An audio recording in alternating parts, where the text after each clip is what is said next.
আমাদের মানচিত্রের সবচেয়ে বড় ক্ষতি করতে চলেছে বর্তমানে বাংলাদেশ এবং পাকিস্তানের গুপ্তচরেরা।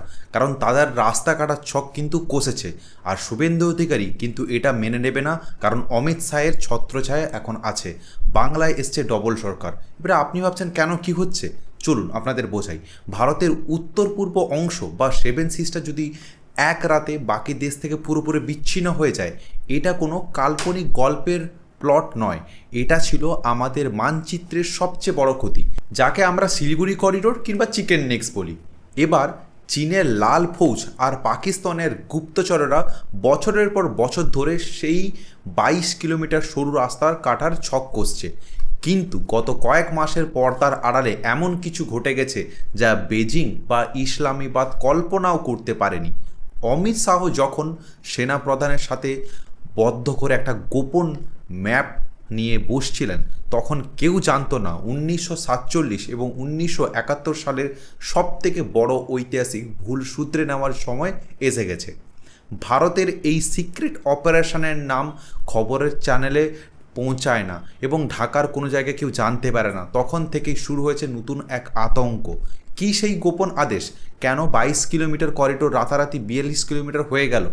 খবরের ওপার স্তরে যা দেখছেন তা আসল সত্যটা জানলে আপনার গায়ের লোম খাড়া হয়ে যাবে।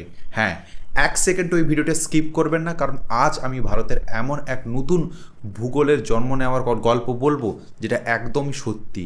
নমস্কার, আইএনটি বাংলা, আমি সন্তু দাস। আশা করি আপনি এবং আপনার পরিবার খুবই ভালো আছেন। চলুন জানা যাক।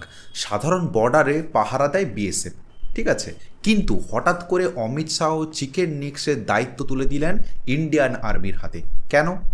কারণ এটা আর কেবল সীমান্ত পাহারার বিষয় নেই, এটা এখন অস্তিত্বের লড়াই। স্বাধীনতার পর থেকে বিএসএফ এই এলাকা সামলে এসছে, কিন্তু বর্তমানে পরিস্থিতিটা একটু বদলে গেছে। বাংলাদেশের ভিতরের চীনের বাড়তে থাকা প্রভাব আর ওদিকে অস্থির দেখে দিল্লি বুঝে গেছে এখন ডিফেন্স নয়, অফেন্স হওয়ার সময় এসে গেছে। আর্মির দায়িত্ব নেওয়ার পর থেকে এক অদ্ভুত ধরনের খবর আসতে চলেছে আমাদের এই মিডিয়ার মাধ্যমে। হ্যাঁ, যে সিক্রেট থেকে আমরা জানতে পেরেছি কি বর্ডারের ধারে গ্রামগুলো থেকে রহস্যজনকভাবে কিছু মানুষ পালাতে শুরু করেছেন। কিন্তু ইন্ডিয়ান আর্মি ওখানে ঠিক কী করেছে? তারা কি কেবল টহল দিচ্ছেন, নাকি মাটির নিচ দিয়ে ওই যে অভেদ্য একটা সরু রাস্তার পরিকাঠামো ভাঙার চেষ্টা করছে? বিশেষজ্ঞরা বলছেন ভারত এখানে কেবল দেওয়াল তুলছে না, বরং এমন এক স্ট্র্যাটেজি ডেপ তৈরি করছে যা চীনের একটা ডোকালাম আর চুক্তি ভ্যালি ছকের ভেতরে ধুলোই মিশিয়ে দেবে। মানে কোনোভাবে চীনকে এখানে আওত্তয়ে আনবে না।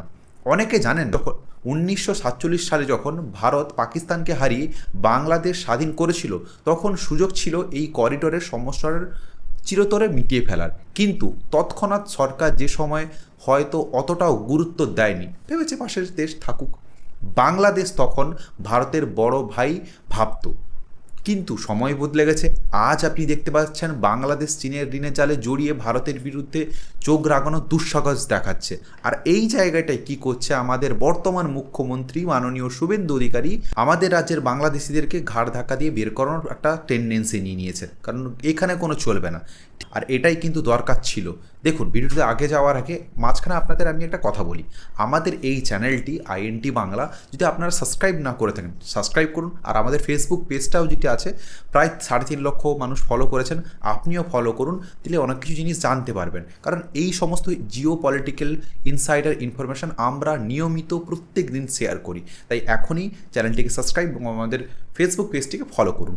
চলুন এবার ভেতরে যাওয়া যাক। চীন আর পাকিস্তানের মদতে বাংলাদেশ যেভাবে ভারতের এই চিকেন নেক্স তাদের তুরুপে তাস করতে চেয়েছিলেন, ভারত ঠিক সেই জায়গাতেই পাল্টা আঘাত করেছে। এবার আর কোনো অনুরোধ নয়, এবার সরাসরি অ্যাকশন। এবার আসি ভিডিওর একটু বড় টুইস্টে। যে রাস্তাটা মাত্র 22 কিলোমিটার চওড়া ছিল, তাকে ভারত রাতারাতি 42 কিলোমিটার কীভাবে করে ফেলল? হ্যাঁ, ভারত কি বাংলাদেশে জমি দখল করছে? না, একদমই নয়। এটাকে বলা হয় Jio political engineering. Army engineering করে এই এলাকায় জঙ্গল, নদী, দুর্গম পাহাড় এমনভাবে নিজেকে নিয়ন্ত্রণ নিয়েছে এবং ইন্টারনাল কিছু স্ট্র্যাটেজি ল্যান্ড অধিগ্রহণ করেছে। মানে আর্মি যাকে বলা যায় পুরো আর্মির হাতের মুঠোয়, যাতে কোনো করিডোর নিয়ে কোনো নির্দিষ্ট পয়েন্ট কখনো অসুবিধা না হয়। এখন যদি চীন ওই করিডোরের কোনো একদিকে সাপ্লাই চেন কেটে দেয়, ভারতের কাছে আর তিনটে বিকল্প রয়ে গেছে। হ্যাঁ, কি কি? এখন যদি চীন ওই করিডোরের একদিক সাপ্লাই চেন কেটেও দেয়, ভারতের কাছে আরও তিনটে বিকল্প পথ তৈরি হয়ে গেছে।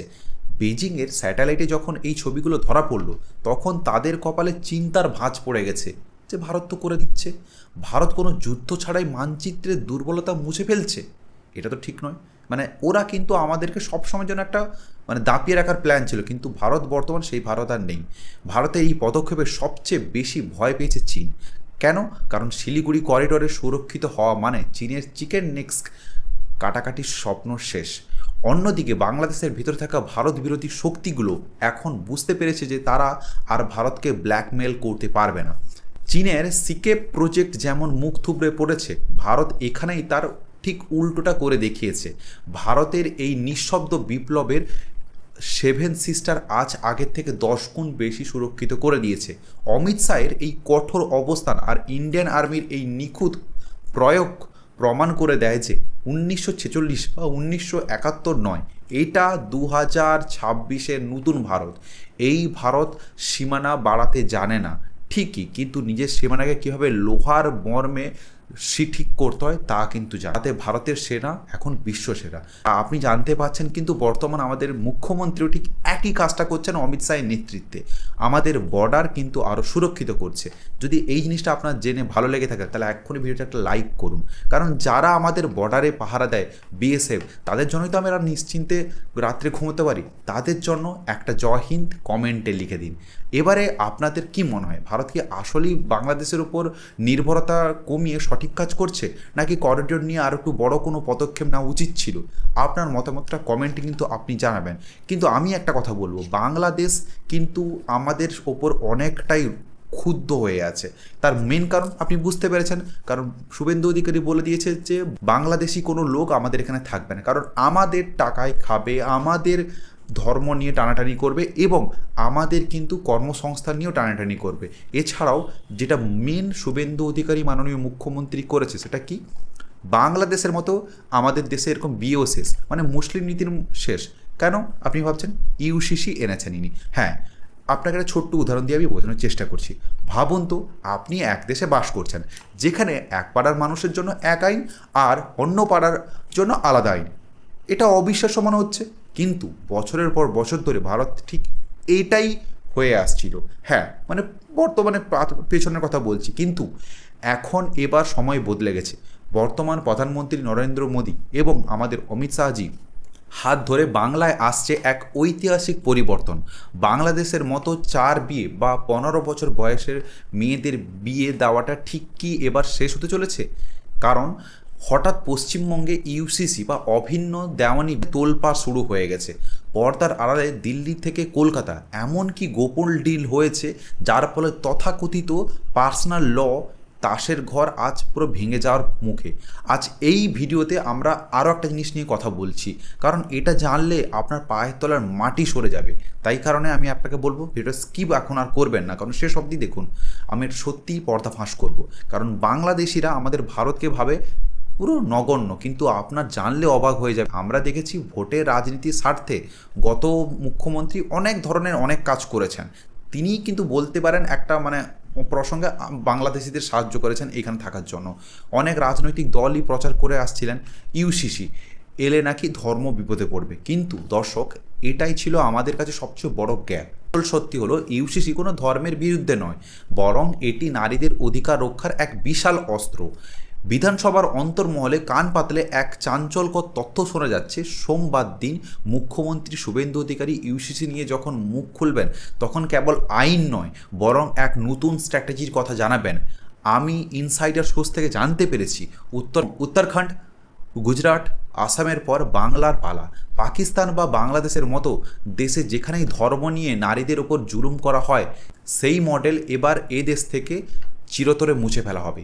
যারা ভাবছিলেন ল্যান্ড জিহাদ বা লাভ জিহাদ করে পার পেয়ে যাবেন, তাদের জন্য দিল্লির লাল ডায়েরিতে এক বিশাল ব্ল্যাক মার্ক পড়ে গেছে। হ্যাঁ, মানে আপনি হয়তো দেখছেন এই খবর, কিন্তু খবরের ভেতরে যাওয়ার আগে আপনাদের আবার একবার বলি, যদি আপনাদের এই ভিডিওটি ভালো লেগে থাকলে তাই ভিডিওটি লাইক করুন এবং শেয়ার করে দিন আপনারা প্রত্যেকটা আপনাদের হোয়াটসঅ্যাপ গ্রুপে, কারণ এখানে সমস্ত ইনসাইডার নিউজ আপনি পাচ্ছেন। এবারে বলি, আপনি বলবেন এগুলো তো কিছু হচ্ছে না, এখন বলা যাক সেই প্রমাণ বা প্রুফ নিয়ে যা আপনার পাশের গ্রামেই ঘটছে। মুর্শিদাবাদ ইসলামপুরে আয়েশা বিবির কথা ভাবুন, মাত্র 13 বছর বয়সে বিয়ে, তারপর স্বামীর অত্যাচার এবং তালাক। আজ তিনি বিচার পাওয়ার জন্য দাঁড় দাঁড় ঘুরছেন, কিন্তু বর্তমান পার্সোনাল ল অনুযায়ী তিনি কিছুই পাচ্ছেন না। কেন? ইউসিসির নিয়ম বদলাবে? হিন্দু ম্যারেজ অ্যাক্ট 1955 বা মুসলিম পার্সোনাল ল 1937 সব ইতিহাস হয়ে যাবে। আইনের চোখে সবাই সমান। হ্যাঁ, 18 বছরের বয়সে নিচে কোনো মেয়ের বিয়ে হবে না, আর তিনি ধর্মের হন কিংবা অধর্মের হন, ঠিক আছে। 4 বিয়ের প্রথা বন্ধ, এক স্ত্রীর নিয়ম চালু হবে। ডিভোর্স হলে সম্পত্তিতে নারীর সমান অধিকার থাকবে। যারা ভাবছিলেন পশ্চিমবঙ্গে 10টি মুসলিম আনুষ্ঠানিকতার জেলায় ডেমোগ্রাফি বদলে দিয়ে নিজেদের রাজত্ব কায়েম করবেন, ইউসিসির এই এক চালে তাদের সর্বদগ্ন চূর্ণ হবে। হ্যাঁ, অমিত শাহ স্পষ্টভাবে বলেছেন, এক দেশ এক আইন এক সংবিধান। এটাই হলো বর্তমানে সর্বোচ্চ বড় প্রুফ। এতদিন বাংলায় তোষণের রাজনীতির যে ছাত্রা ছিল তাতে বড় বড় একটা ফুটো হয়ে গেছে। বিরোধী দলনেতা শুভেন্দু অধিকারী বিধানসভায় দাঁড়িয়ে যখন ল্যান্ড জিহাদের বিরুদ্ধে হুঙ্কার দিয়েছিলেন, তখন আমাদের বুঝতে হবে যে এটা আর আগের মতো নেই, কারণ তিনি এখন আমাদের বর্তমান মুখ্যমন্ত্রী হয়েছে।